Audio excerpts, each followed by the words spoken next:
ഇന്നത്തെ സ്പെഷ്യൽ മത്തി ഫ്രൈ. അതിനായി 1/4 കിലോ മത്തി എടുത്തിട്ടുണ്ട്. ചെറിയ ഉള്ളി, ഒരു പിടി ചെറിയ ഉള്ളിയാണ് ഞാനിവിടെ എടുത്ത് വെച്ചിരിക്കുന്നത്. 5 അല്ലി വെളുത്തുള്ളിയും എടുത്തിട്ടുണ്ട്. ഇതിൽ വെളുത്തുള്ളിയും ചെറിയ ഉള്ളിയും നമുക്ക് അരച്ചെടുക്കണം.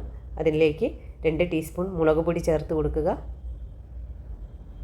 ഇനി 1 ടീസ്പൂൺ കുരുമുളക് പൊടി ചേർക്കാം. 1/4 ടീസ്പൂൺ ഉപ്പ് കൂടി ചേർത്ത് ഇത് നമുക്ക് അരച്ചെടുക്കാം.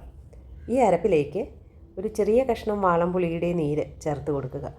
വാളംപുളിയുടെ ചെറിയ കഷ്ണം ഞാൻ വെള്ളത്തിൽ കുതിർത്ത് വെച്ചിരുന്നു. ആ നീര് ഈ അരപ്പിൽ നല്ല പോലെ യോജിപ്പിക്കുക.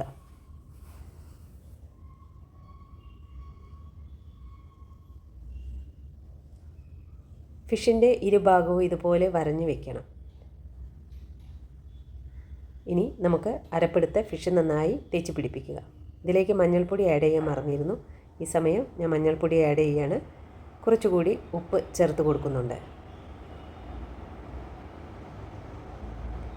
വീണ്ടും നല്ല പോലെ മിക്സ് ചെയ്യുക. അരപ്പ് ഫിഷിൻ്റെ അകത്തും എല്ലാ ഭാഗത്തും വരത്തക്ക രീതിയിൽ തേച്ച് പിടിപ്പിക്കുക. ഇനി ഈ അരപ്പ് ഫിഷിൽ പിടിക്കാൻ കുറച്ച് നേരം, ഒരു അരമണിക്കൂർ നേരത്തേക്ക് മാറ്റിവെക്കാം. അരമണിക്കൂറിന് ശേഷം നമ്മൾ കടായി പാത്രം അടുപ്പത്ത് വെച്ചിരിക്കുന്നു. അത് ചൂടായി വരുമ്പോൾ ഫ്രൈ ചെയ്തെടുക്കാൻ പാകത്തിലുള്ള വെളിച്ചെണ്ണ അതിലേക്ക് ഒഴിക്കുക. എണ്ണ ചൂടായി വരുന്ന സമയത്ത് നമുക്ക് ഓരോ ഫിഷ് അതിലേക്ക് ഇട്ട് കൊടുക്കാം.